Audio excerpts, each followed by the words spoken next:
Stigas, por una energía limpia, segura e inclusiva. Sindicato de Trabajadores de la Industria del Gas de Capital Federal y Gran Buenos Aires.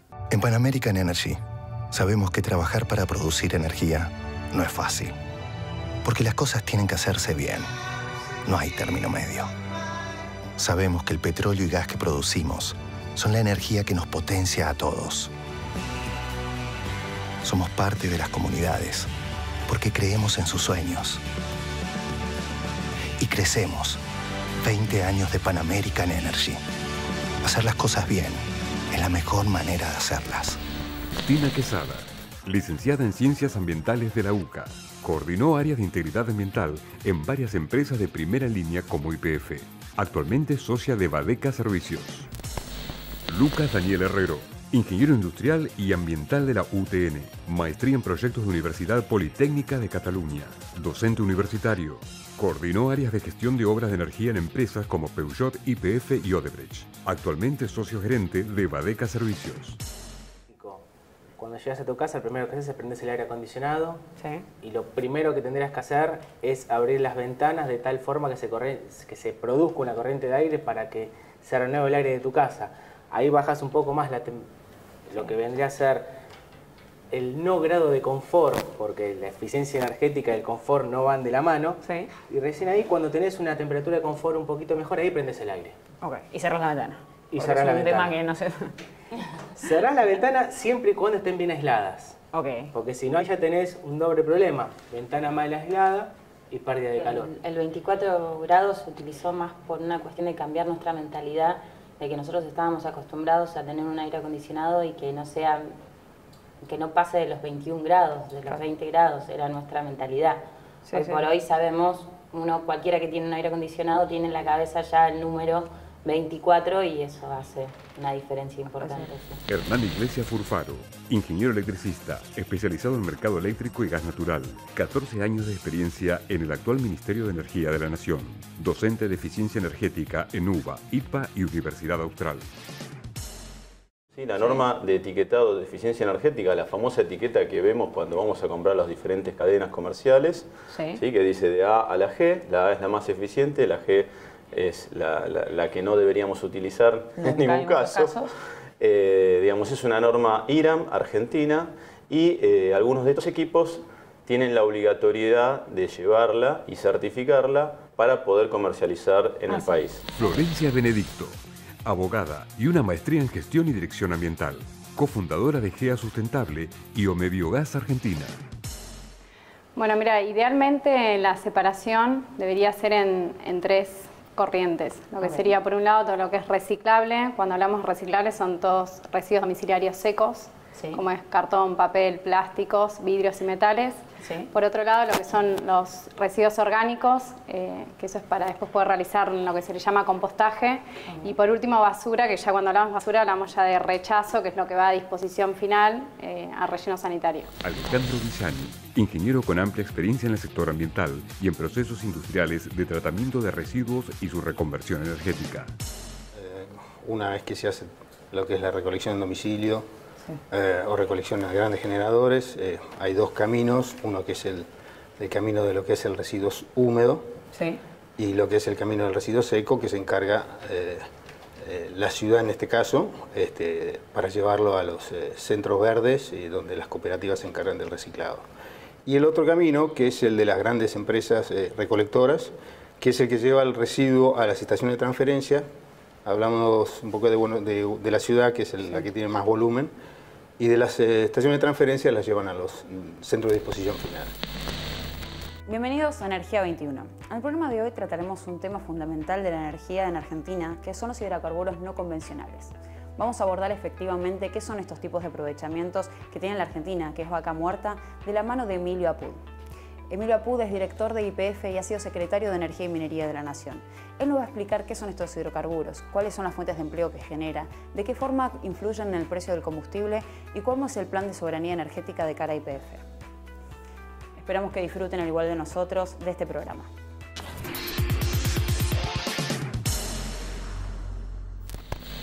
Emilio Apud, ingeniero industrial, director de YPF y exsecretario de Energía y Minería de la Nación.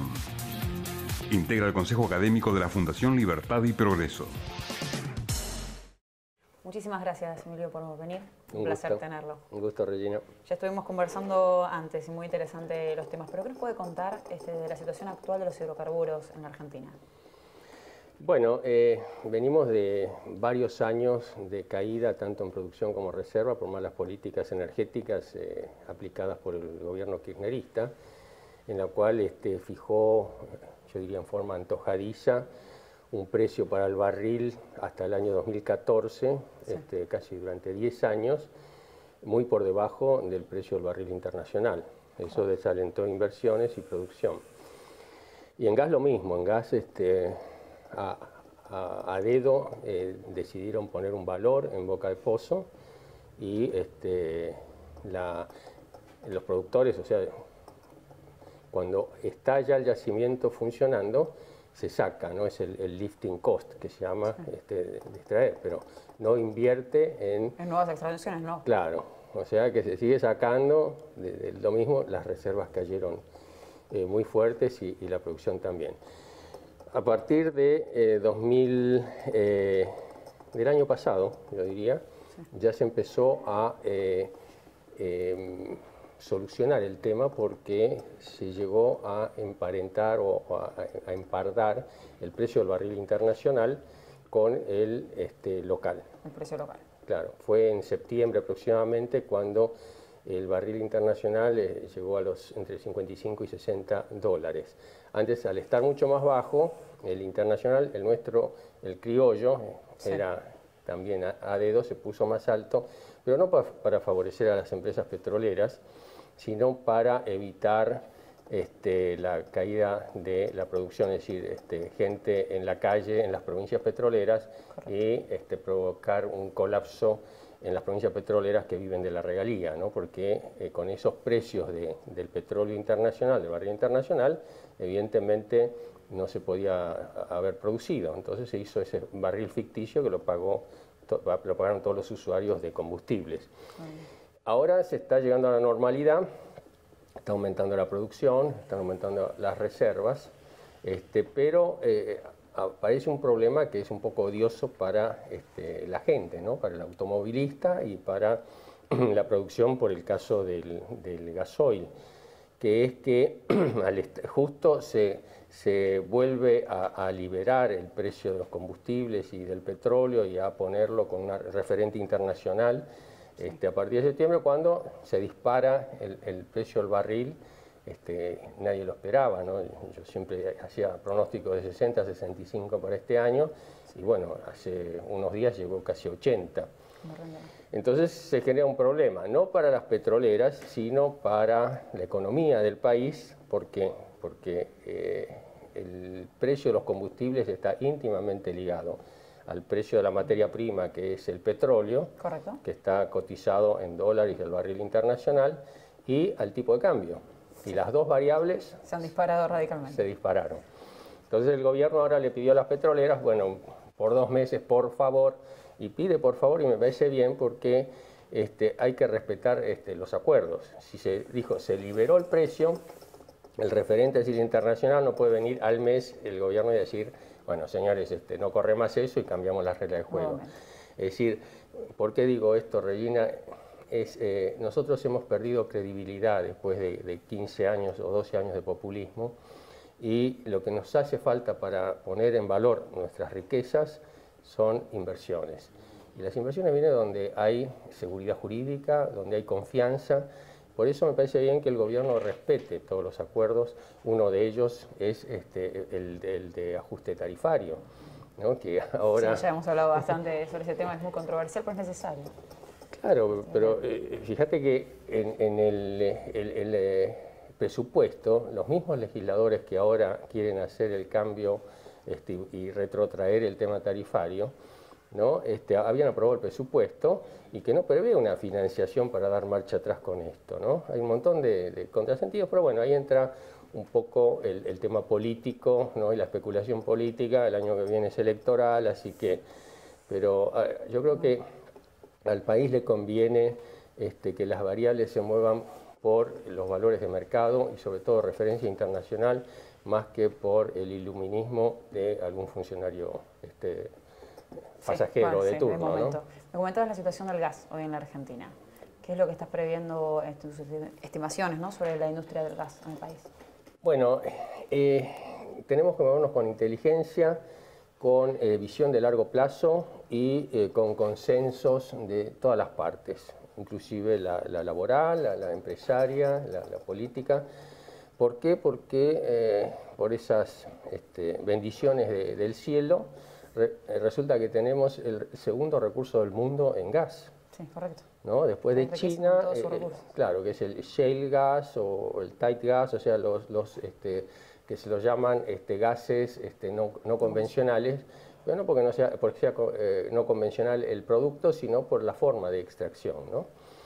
Y el emblema de esta nueva revolución del gas es Vaca Muerta, porque es casi el 60% de todo el recurso detectado en nuestro territorio. Sí. Casi el 60% se concentra en Vaca Muerta, que es una roca que tiene una superficie casi como Bélgica, 30.000 kilómetros cuadrados, pero que está enterrada a 30 cuadras, 3.000 metros de profundidad, ¿no? Que tiene un espesor variable, qué sé yo, entre 100 y 500 metros, y que con la nueva tecnología se perfora y después se avanza horizontalmente a esas profundidades. Y ese recurso gas, que hay que transformarlo en reserva, pero es fácil porque está ahí, no es como el convencional, tiene un ciclo de vida, una fecha, sí, un deadline, ¿no? Va a dejar de usarse el gas antes que termine este ciclo. Mencionaste el tema de Vaca Muerta y me interesa mucho. ¿Te parece que vayamos a un corte y en el próximo bloque nos comentas más de Vaca Muerta? ¿Cómo no? Muchas gracias, seguimos con más Emilio Puc.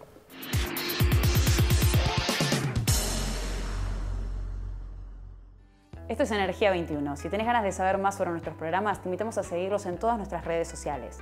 Allí podrás encontrar los programas anteriores y saber cuáles son las próximas programaciones para Energía 21.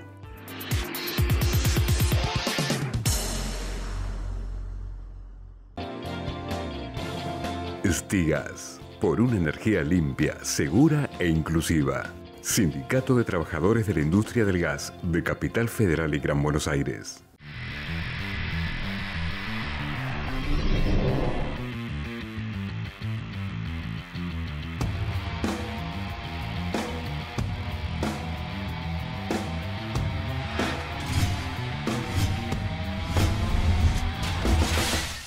En Pan American Energy sabemos que trabajar para producir energía no es fácil, porque las cosas tienen que hacerse bien. No hay término medio. Sabemos que el petróleo y gas que producimos son la energía que nos potencia a todos. Somos parte de las comunidades porque creemos en sus sueños. Y crecemos. 20 años de Pan American Energy. Hacer las cosas bien es la mejor manera de hacerlas.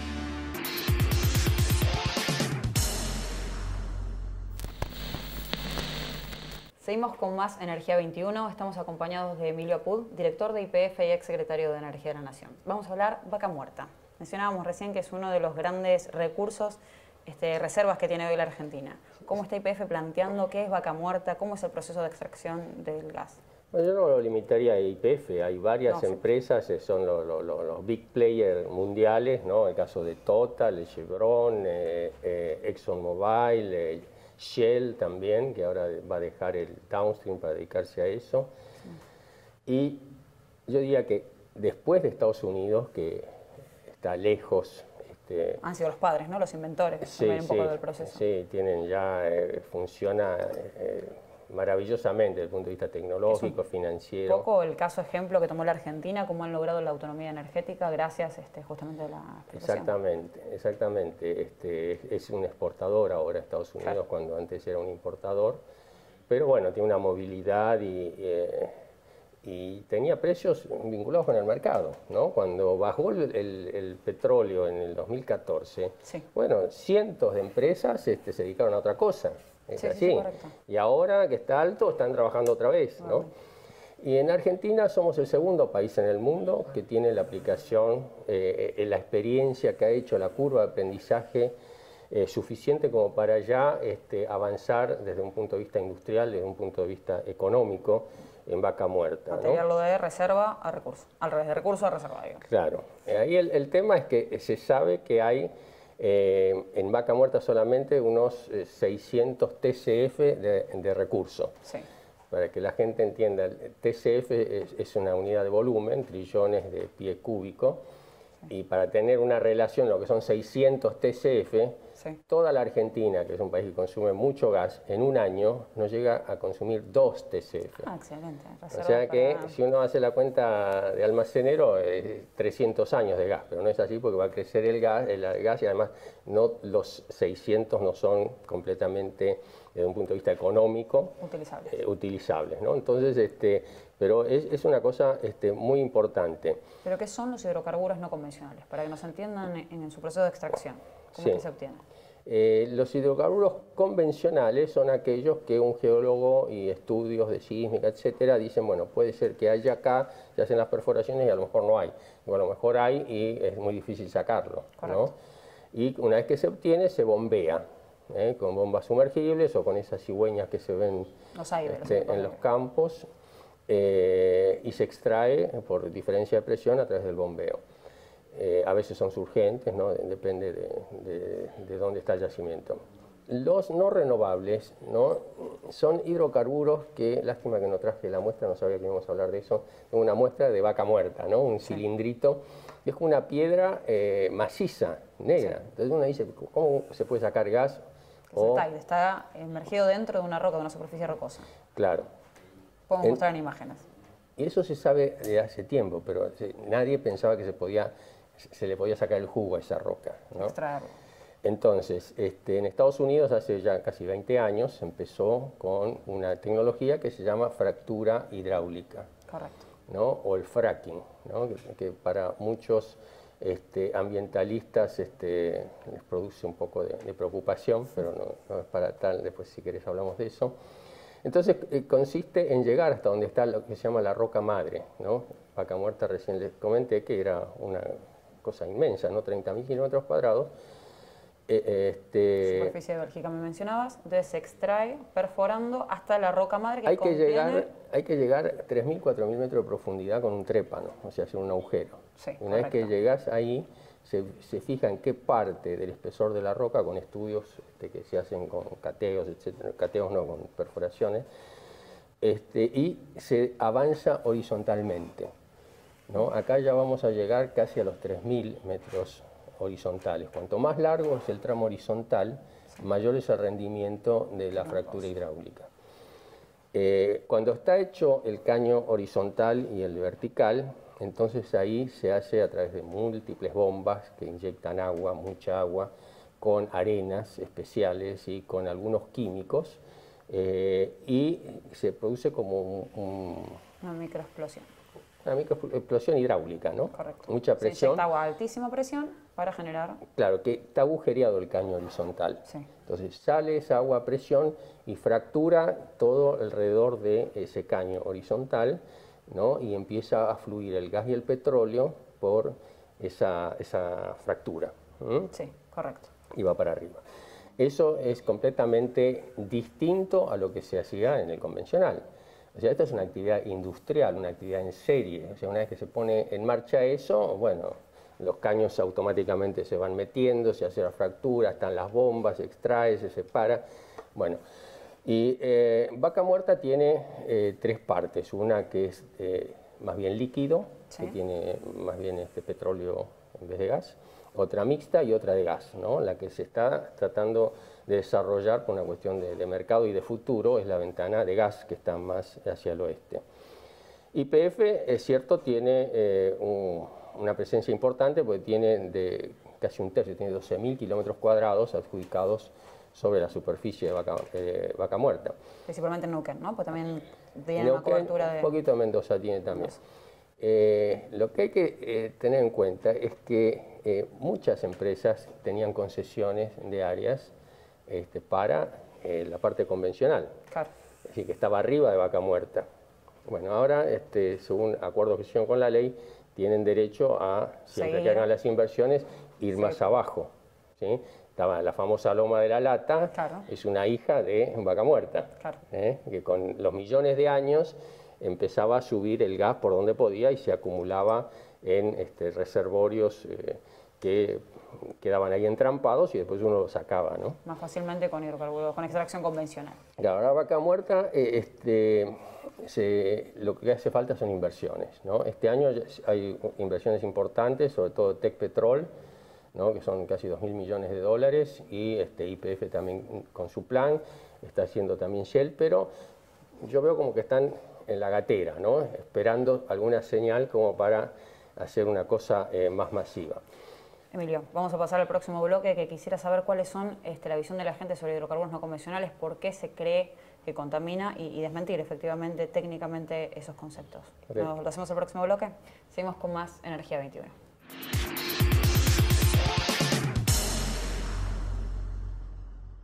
Para conocer la historia del gas y del petróleo, es necesario viajar hacia atrás en el tiempo millones de años, a una era geológica que denominamos Mesozoico. En aquellos tiempos, los continentes, que eran otros y ocupaban posiciones muy diferentes a las actuales, comenzaban lentamente y a lo largo de millones de años a configurar el mapa tal como lo conocemos hoy. Eran los días de los grandes saurios, que convivían con primitivos mamíferos, pequeños y asustadizos, y de interminables bosques de coníferas. En las entradas del océano, que formaban fiordos, bahías y ensenadas, así como en otros ambientes de aguas tranquilas, como grandes lagos, comenzaba el proceso de la formación de los hidrocarburos. A lo largo del tiempo, los lechos de esos ambientes acuáticos recibieron enormes cantidades de desechos orgánicos. Eran restos de organismos muertos, de origen animal, así como de algas y plantas terrestres, que se depositaron en el fondo junto con sedimentos minerales de variada composición. Con el paso de los milenios, lo que alguna vez fue el fondo del mar o de un lago, quedó sepultado por nuevos sedimentos minerales, a veces con nueva materia orgánica, dependiendo de los procesos que ocurrieron en la superficie. El peso de los nuevos sedimentos hundieron el antiguo lecho cada vez más. Este proceso produjo el aumento de la presión y la temperatura.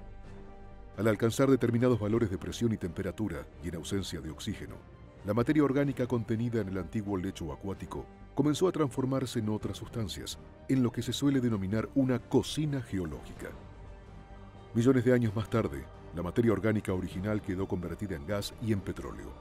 Así, lo que alguna vez fue un lecho marino o lacustre, millones de años más tarde se transformó en una roca generadora de hidrocarburos o roca madre. Por tratarse de una roca impermeable, estos hidrocarburos quedaron atrapados en poros microscópicos aislados unos de otros, sin posibilidad de escapar de la formación que los generó. Sin embargo, en algunos casos, el sostenido aumento de la presión y a veces los movimientos tectónicos de la corteza terrestre abrieron pequeñas fisuras en la roca generadora. Aquellas que estaban en contacto con formaciones permeables sirvieron de vía de escape para una parte del gas y del petróleo, en un proceso conocido como migración. En ocasiones, durante la migración, los hidrocarburos encontraron a su paso formaciones geológicas permeables, es decir, cuyos poros estaban interconectados entre sí. En este caso, los fluidos pudieron continuar su lento viaje por el interior de las rocas, en general con dirección a la superficie. A lo largo de millones de años, una pequeña parte del petróleo y del gas formados en las rocas generadoras alcanzó la superficie para perderse en manaderos naturales. Pero una parte de ellos se encontró a su paso con otras formaciones geológicas impermeables, que funcionaron como barreras y les impidieron continuar su viaje. En esos casos, el gas y el petróleo quedaron atrapados en trampas geológicas, es decir, acumulados en formaciones permeables, pero sin la posibilidad de seguir avanzando hacia la superficie debido al sello impermeable. Esto es lo que llamamos sistema petrolero y consta de una roca generadora impermeable, que alguna vez fue el lecho de un ambiente acuático y en donde se generaron los hidrocarburos, una roca reservorio permeable que recibió los hidrocarburos que migraron desde la roca generadora y una roca sello que constituyó la trampa. Históricamente, el llamado desarrollo convencional consiste en descubrir estas trampas y, mediante la perforación de pozos, extraer los hidrocarburos alojados en la roca reservorio permeable. Sin embargo, con las tecnologías actuales, hoy es posible recuperar también los abundantes recursos de gas y petróleo que no pudieron migrar y quedaron atrapados en las rocas generadoras de muy baja permeabilidad.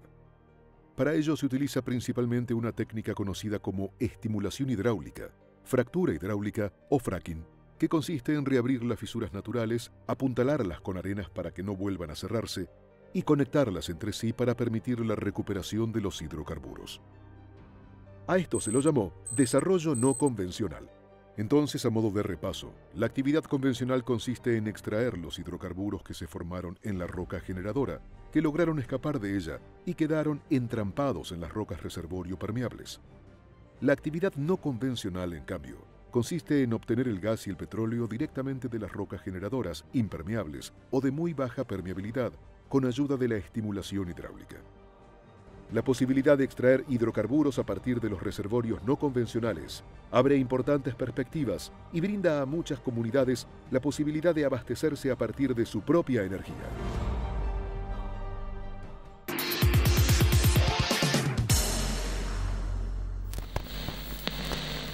Seguimos con Energía 21, estamos con Emilio Apud, director de YPF y exsecretario de Energía y Minería de la Nación. Muchas gracias, Emilio. Estamos hablando de vaca muerta. Efectivamente, ¿cuáles son las verdades y las mentiras sobre los hidrocarburos no convencionales? ¿En qué consisten y cuál es el plan de expansión de la Argentina en materia de reserva energética?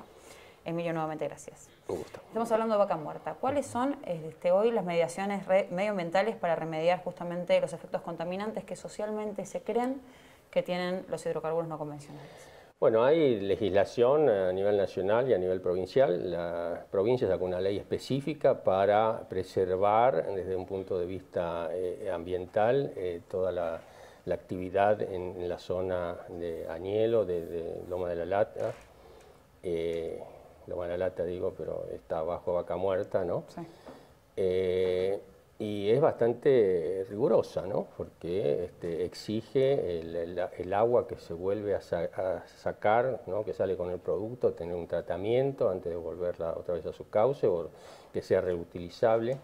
Para situar en contexto, perdón Emilio que te interrumpa, los hidrocarburos no convencionales se hacen a partir de la inyección de agua para romper la piedra donde está contenido el hidrocarburo. Claro. Sí. Y a partir de ahí se retira el agua con ya sea el gas o el petróleo contenido. Exactamente. Parte queda abajo, ¿no? Pero el agua se inyecta a presión, sin ningún tipo de explosión, simplemente son una batería de compresores, sí, ¿no? Esos que meten presión, perdóname que a veces hablo para la gente que no entiende. Sí, correcto. Y hacen como un golpe de presión fuerte que es la que produce la fractura. Es uno de los condicionantes, por ejemplo, en Estados Unidos, en muchos lugares de Estados Unidos, que no tienen agua. Claro. Entonces el agua la tienen que transportar miles y miles de litros o a través de acueductos o a través de camiones. Acá, gracias a Dios, está el río Neuquén, correcto, más de 300 metros cúbicos por segundo. O sea que lo que se usa acá, pero que después vuelve, es el menos del 5% de ese caudal, ¿no? Que igual se iría al mar, ¿no? Eso es un muy buen dato porque es una de las teorías, ¿no? De las personas que creen que Vaca Muerta es contaminante y demás. Uno de los temas es que secaría el río. Es imposible de momento que solamente extrae menos del 5% del cauce del río Neuquén. Absolutamente. Y después la otra mito, que tal vez por falta de información existe dentro de la gente, de la sociedad, es que se contaminan las napas de agua, ¿no? Correcto. Para tener una idea, la napa en esa zona puede estar a 100 metros, 150 metros. Y 300, sí, la roca está a 4.000 metros, ¿no? O sea, se tiene mucho cuidado porque supongamos que fueran desaprensivos ecológicamente los petroleros, pero no les conviene que se le contamine la perforación con el agua de la napa, tampoco que le entre agua. O sea, se encamisa todo, se hace la perforación, se atraviesa la napa y se siguen 3.800 metros más abajo, ¿no? Hasta llegar a la roca y hacer la producción. Otro de los condicionantes, pero no son ambientales, esos es la arena. Hace falta arena que no es cualquiera, como decía la expresidenta, que estábamos llenos de arena en la playa y que no sé por qué estamos importando, ¿no? Son bolitas esféricas, ¿no? Tienen una granulometría y una consistencia especial, ¿no? YPF tiene uno de los laboratorios más importantes. ¿En La Pampa había una? No, acá en La Plata, laboratorio digo. Sí. La Plata sí que había un estudio para obtener. En el laboratorio se establece bien la granulometría, ¿no? El tipo de aditivos que hay que poner, ¿no? Para evitar que el agua vuelva a mezclarse. Hay una serie de cosas que exceden a lo mejor el alcance de esta explicación, pero de ninguna manera yo veo que haya impedimentos con el medio ambiente. Pero sí hay una vigilancia muy fuerte por la provincia para hacer cumplir la ley y que yo sepa se está cumpliendo a rajatabla, así que es una preocupación menos y creo que sería una lástima porque veo que por ignorancia en algunos pueblos en Entre Ríos vi no al fraqueo, no pasacalles. Sí. Por eso te consultaba justamente cómo llegar a la sociedad con la verdad. Bueno, hay que explicar. Yo creo que siempre el tema ambiental o tema verde, ¿no? que es bastante paralizante del desarrollo, puede funcionar por omisión, ¿no? Es decir, o las empresas o los estados no explican bien, ¿no? Cuál es fíjate lo que pasa con la minería, ¿no? En Chubut es inaudito que tengan la principal mina de plata del mundo y no se puede hacer porque dicen que socialmente está retenido. Claro, es decir, siempre se llegan con las explicaciones tarde, cuando ya la avalancha verde, ¿no? Convenció a la gente de que no podía funcionar. Pero acá tenemos una mina de oro que no nos podemos dar el lujo de explotarla cuando queramos, sino que la tenemos que hacer ahora. ¿Por qué? Porque yo soy convencido, me baso en teorías internacionales, que antes que termine este siglo no se va a usar más hidrocarburo. Correcto, coincido plenamente. El desarrollo de las baterías, las energías renovables. No, porque la gente no quiere que se combustione, que se queme derivados del petróleo porque emite CO2, anhídrido carbónico. Y el anhídrido carbónico se considera que tiene efecto invernadero y que afecta el calentamiento global. ¿Sí? Independientemente de que sea cierto o no sea cierto, pero es lo que la sociedad mundial lo admitió. Entonces, eso va a hacer que se deje de usar, no como antes que era la teoría del Picol, que decía se va a acabar, ¿no? Dentro de tantos años que este consumo se acaba. No, se va a acabar, se va a dejar de usar mucho antes de que se acabe. Y lo peor que le podría pasar a nuestro país es que quedara el gas abajo. Que es trabajo, que es inversiones en el país, que son fuentes de empleo, que es soberanía energética. Y son todos estos temas lo que hoy nuestro presidente Mauricio Macri estima que va a ser el Exactamente, pero hace falta sostenido durante los próximos 30 años entre 10.000 y 15.000 millones de dólares por año, poner ahí. 10.000 a 15.000, repitamos ese valor, 10.000 a 15.000 millones. Claro, ahora estamos en 3.000, 4.000 millones, pero nadie puede garantizar que se va a ser sostenido. Pero si se pone en marcha esto, va a funcionar. El secreto nuestro es tener costos competitivos bajos. ¿Por qué? Porque estamos lejos de los mercados. Emilio, ¿me contás el plan de YPF en el próximo bloque? Porque me interesa mucho saber cómo se llega a un costo competitivo para lograr la rentabilidad de la extracción de vaca muerta. Dale. Seguimos con más Energía 21. Muchas gracias.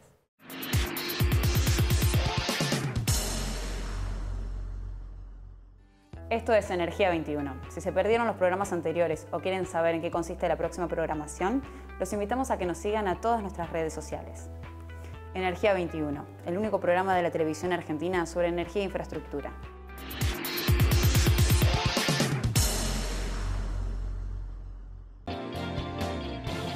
Stigas, por una energía limpia, segura e inclusiva. Sindicato de Trabajadores de la Industria del Gas de Capital Federal y Gran Buenos Aires.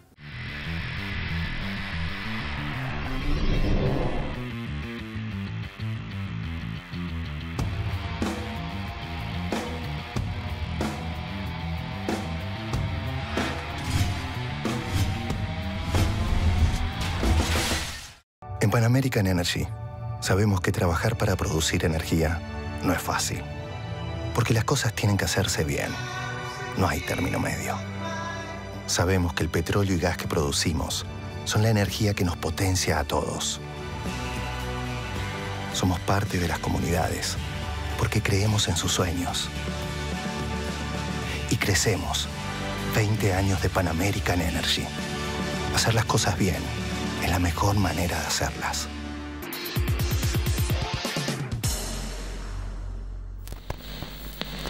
Seguimos con más Energía 21. Hoy nos acompaña Emilio Pud, director de YPF y ex secretario de Energía y Minería. Muchísimas gracias. Emilio, ya hemos hablado bastante de qué son la situación actual de los hidrocarburos en la Argentina, qué es vaca muerta, cómo se está explotando, cuáles técnicamente los mitos que se estiman sobre la contaminación y las remediaciones ambientales que requiere para que sea nulo el efecto de vaca muerta y efectivamente se aproveche un recurso natural que tiene la Argentina, que es el gas, y que hoy no está siendo lo suficientemente aprovechado a razón de las inversiones que son necesarias. Me decías que entre 10.000 a 15.000 millones de dólares por año sostenidamente para lograr la inversión. ¿Cuál es la situación actual de las inversiones? ¿Cuáles son los empleos que esto genera al país? Los inversores y las empresas, yo diría que están en una situación de wait and see, ¿no? Pero porque nuestro pasado nos condena, ¿no? ¿Quién va a venir a enterrar miles de millones de dólares que no los puede sacar como en el sector financiero en cualquier momento, ¿no? Entonces estas turbulencias que hay localmente políticas, ¿no? Esa falta de coordinación entre los opositores en el Congreso y el Ejecutivo, e incluso las malas señales que se da desde el Poder Judicial, generan un poco de temor en los inversores, ¿no? Y creo que están esperando a ver si salimos de estas turbulencias, que yo creo que van a ser pasajeras, y qué pasa el año que viene, que es un año electoral, etcétera. Pero yo creo que si damos esas señales de confianza, de certidumbre hacia el futuro, hay mucha gente que va a venir. Pero como te decía antes, es necesario ser más eficientes casi que en Estados Unidos para poder colocar ese producto, porque ahora estamos importando todavía gas, ¿no? A pesar de todo esto, estamos importando. Son los famosos barquitos que vienen y lo que viene de Bolivia. Pero cuando terminemos de satisfacer eso, que va a ser en 2 años, el mercado local, ¿qué hacemos con el gas? Bueno, vamos a tener que desarrollar otra vez los mercados que perdimos, sobre todo el chileno, ¿no? Pero una vez que también satisfagamos eso, ¿dónde metemos el gas? La única posibilidad que queda es el LNG, el gas natural licuado. Es decir, hacer al revés. Ahora lo regasificamos el gas, bueno, vamos a tener que hacerlo líquido, ¿no? Con plantas de licuefacción y mandarlos al exterior. Una alternativa que a mí me entusiasma mucho es poner plantas de licuefacción asociándonos con Chile, que en la costa de Chile, mandamos nosotros gasoductos, se hace líquido ahí el LNG y ya estamos más cerca de los mercados del sudeste asiático, que son los que más van a demandar LNG. Pero necesitamos un costo bajo, claro, porque el flete nos castiga. Hoy el gas, ¿cómo se importa a la Argentina? ¿Cuáles son los medios, los mecanismos y la forma en que se importa el gas? Estamos importando aproximadamente el 30% de la demanda. Uno es el tradicional, que viene por gasoducto de Bolivia, ya de hace 40 años. En estado gaseoso. En estado gaseoso. Y después vienen los barcos metaneros con gas natural licuado, o LNG, que es el mismo gas, nada más que a menos 160 grados, está líquido y tiene 600 veces menos volumen, por eso se puede transportar en barco. Cuando el barco llega a las 2 terminales que tenemos, una en Escobar, que son transitorias, son barcos también, sí, barcos regasificadores, y el otro en Bahía Blanca, se aparean los 2 barcos a través de unas mangueras, ¿no? Y un proceso de reducción de presión y aumento de la temperatura, se vuelve gas eso y se lo mete en el gasoducto. Y se inyecta a la red de distribución de gas nacional. Claro, eso en el futuro vamos a tener que hacerlo al revés, porque por más que pensemos que la demanda va a crecer 3 o 4% anual sostenido en los próximos 50 años, ¿no? Nuestro, va a quedar un remanente de a lo mejor de 50 o 60 TCF solamente de vaca muerta, incluso satisfaciendo las necesidades de los vecinos. Entonces tenemos que ir pensando ya dentro de 20 años o antes en ser competitivos para vender LNG, ¿no? Seríamos netamente exportadores de gas natural licuado para todo el sudeste asiático, me mencionabas que era lo que más son los usuarios de nuestros claro, productos. Saliendo por Chile, porque si no, dar toda la vuelta me parece que no sería. No va a meritar. Coméntame cómo está compuesto el costo hoy del combustible que nosotros como usuarios y hasta que no se difundan los autos eléctricos en la Argentina estamos consumiendo. Bueno, tiene una componente impositiva muy alta, casi 40-45% el combustible, y el gobierno tomó una medida muy interesante, lástima que no la difundió, ¿no? Pero para eso estamos nosotros, para hacerlo llegar. Antes aumentaba 10 pesos la nafta y el Estado se llevaba el 40% de esos 10 pesos, ¿no? O sea, era ad valorem, que se llama, era un porcentaje sobre lo que el valor del producto. Ahora eso se frenó, porque no tiene nada que ver la parte impositiva con el precio del barril y con el dólar, y cada 3 meses se va a fijar un valor del impuesto en función de los índices de costo de vida, o sea, acompañando la parte inflacionaria. Y se independiza de esos saltos que pueda dar el combustible debido a la variación son 3 componentes. Hablamos del precio del barril internacional, del tipo de cambio y también de los BIOS. Por eso es una liberalización del mercado parcial, porque los BIOS siguen siendo regulados por el Estado. Los biocombustibles, ¿no? El bioetanol y el biodiesel que se hace de la soja. Eso en 2 años ya también se va a liberar. ¿Qué porcentaje tiene en la nafta que consumimos? Tiene 12% en la nafta y 10% en el gasoil, ¿sí? Que se hace más que nada para ayudar o favorecer a la industria o a productos, digamos, con valor agregado del agro, ¿no? Excelente. Pero bueno, es un tema un poco álgido. Ha sido muy rica toda tu explicación de cara a los hidrocarburos, de cara a los planes de soberanía energética. Esperamos tenerte pronto nuevamente y muchísimas gracias por tu suerte con el programa. Muchas gracias. Seguimos con más Energía 21. Procesos en la industria del petróleo y el gas. Los hidrocarburos son movimiento, desarrollo, dinamismo, oportunidades, beneficios, energía cada vez más limpia. Los hidrocarburos se componen de átomos de hidrógeno y carbono, de allí su nombre. Se encuentran en estado líquido, crudo o petróleo, y gaseoso como gas natural, compuesto principalmente por metano.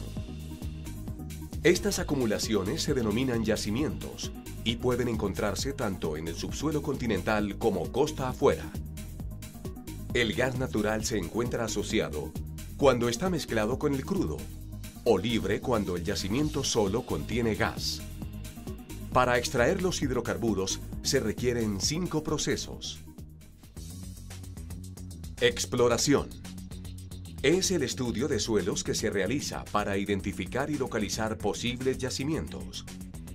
Se toman muestras de roca y suelo en los que se describen las características de la superficie, imágenes satelitales y fotografías aéreas, y se someten a investigación y análisis.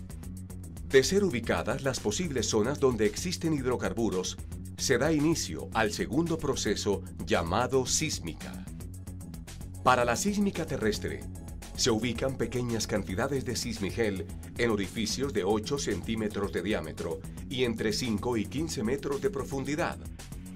Y se producen pequeñas detonaciones que generan ondas que se propagan hasta el subsuelo y a través de una estación receptora compuesta por unos equipos llamados geófonos se recopila información de las características de las diferentes formaciones geológicas.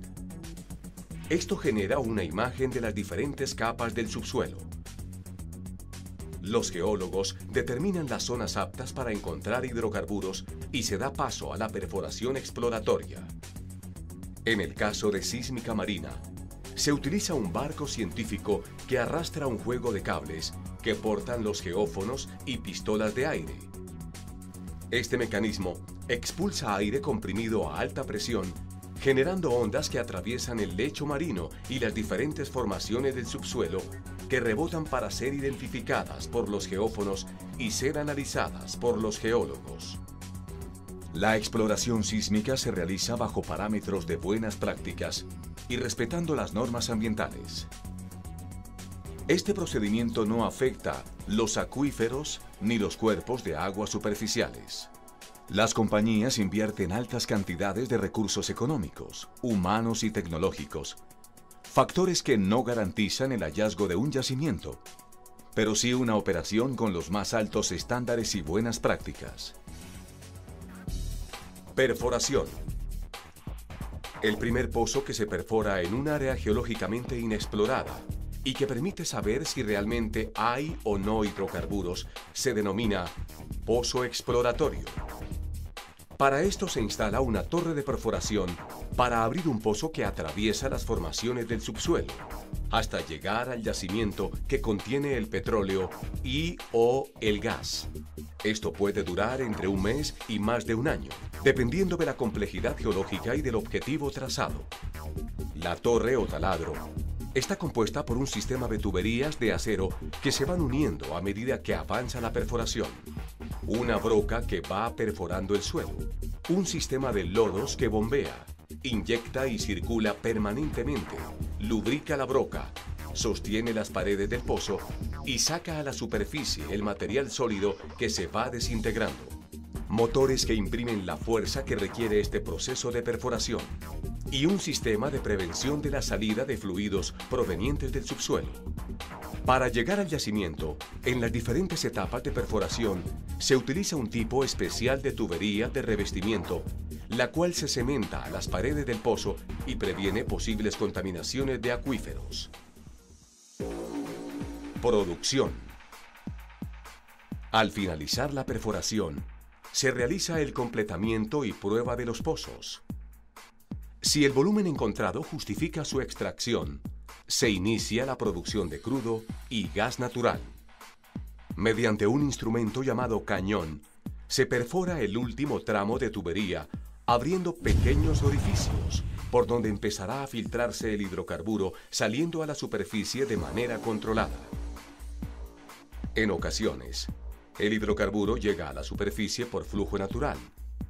De ser necesario, por insuficiente presión, se instalan sistemas artificiales para bombear el crudo. En el caso del gas natural, la presión del yacimiento es suficiente para impulsarlo hacia la superficie. Cuando esta presión va disminuyendo, es necesario implementar nuevos sistemas de compresión que estimulen su flujo hacia la superficie. En superficie, se utilizan diferentes equipos para limpiar las impurezas del crudo, separando sedimentos, agua, gas natural, y se adicionan diferentes químicos para alcanzar las propiedades exigidas por el mercado y se coloca en tanques de almacenamiento para iniciar su transporte. Para el caso del gas, se limpian sus impurezas y por razones de seguridad se agrega un producto químico que le da el olor característico. Luego se almacena mediante compresión en tanques especiales o se convierte en gas licuado para transportarlo directamente. Transporte. Para el transporte a la refinería o puerto de exportación, se utiliza un sistema de tuberías de acero llamados ductos, que en la mayoría de los casos van a 2 metros bajo tierra y en otros sobre la superficie del suelo, atravesando diferentes escenarios topográficos, en algunos casos hasta más de 2.800 metros sobre el nivel del mar. También se utiliza transporte automotor en los casos en donde no existe la infraestructura de transporte por ductos cercanos a las facilidades de producción. Para lograr que el petróleo o el gas fluyan por el oleoducto o gasoducto, se construyen estaciones o plantas de bombeo a lo largo de este, las cuales inyectan presión al sistema impulsando el hidrocarburo. En los puertos o refinerías se almacenan en tanques especiales. Refinación. El crudo se somete a temperaturas cercanas a los 400 grados mediante un conjunto de hornos, torres de destilación, tanques, tuberías y separadores que lo convierten en vapor. Luego se conduce a la parte inferior de una torre cilíndrica que puede superar los 50 metros. En ella se encuentran bandejas a diferentes niveles que separan los diferentes componentes del crudo según el punto de ebullición. A medida que el vapor sube por la torre pierde calor y se enfría, se condensa y se separan los componentes, obteniendo los diferentes productos como gas propano y butano, ACPM, queroseno, nafta y gasóleos. Los gases como propano y butano se obtienen en la parte superior de la torre y los combustibles y asfaltos en la parte inferior. Los productos de este proceso se llaman derivados. Se clasifican en combustibles y petroquímicos. Son más de 2000 y se utilizan en diferentes propósitos de nuestra vida diaria.